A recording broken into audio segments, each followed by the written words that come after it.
प्रणाम नमस्कार। आज रुआ सबके हम घर के पास में जौन सब्जी के खेती हुई बा ओके देखावे ले जा रहल बानी। तो चली रुआ के अपना खेत में हम ले चलो तनी। देखिए आलू के खेती चालू हो गई बा। हम पहले ही एकरा के बो दिले बानी। अभी लोग के बोआता आगता बो दिले बानी। इतना बड़ा बड़ा पौधा हो गई बा। एक बार सोहनी हो गई बा। एक खर पात सब निकाल दिहल गई बा। खर पात निकाल के अब काल एक पटो दिहल बा। आलू बिना खाद वाला है। स्वास्थ्य खातिर बहुत फायदा करी। एकरा में देखिए एने बैगन लगल बा। बैगन देखी फरे लगल पहले के बुअल बा। लिट्टी में एक नंबर काम करेला बिहार के। हमनी के लिट्टी चोखा में बैगन लगाई, आलू बैगन के चोखा बनाई, टमाटर डेली ये सब देखी सब लागल बा। एने देखी हई फूल गोभी है, हई फूल गोभी बा, हो मुरई बा, हो मुरई है, ओने बैगन बा, ओनियो हई मेथी बा। देखी ये सब और लहसुन के खेती भइल बा।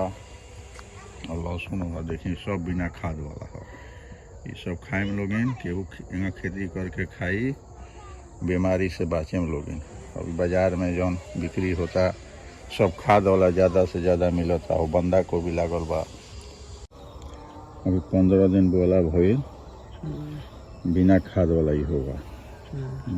एक में बहुत बढ़िया का सब्जी होला। बंदा गोभी के सलादो बनेला। कांचा भी खाएम तो नुकसान ना करिएगा सलाद बना के। और भरभट्टी बा, बहुत बढ़िया फसल भेल बा। ओकर भी सब्जी बहुत बढ़िया। कोई में खाद नहीं डाल गए, सब बिना खाद के बा। सब गोबर वोबर दिखल बा। टमाटर बा, हरा मिर्चा के खेती भइल बा।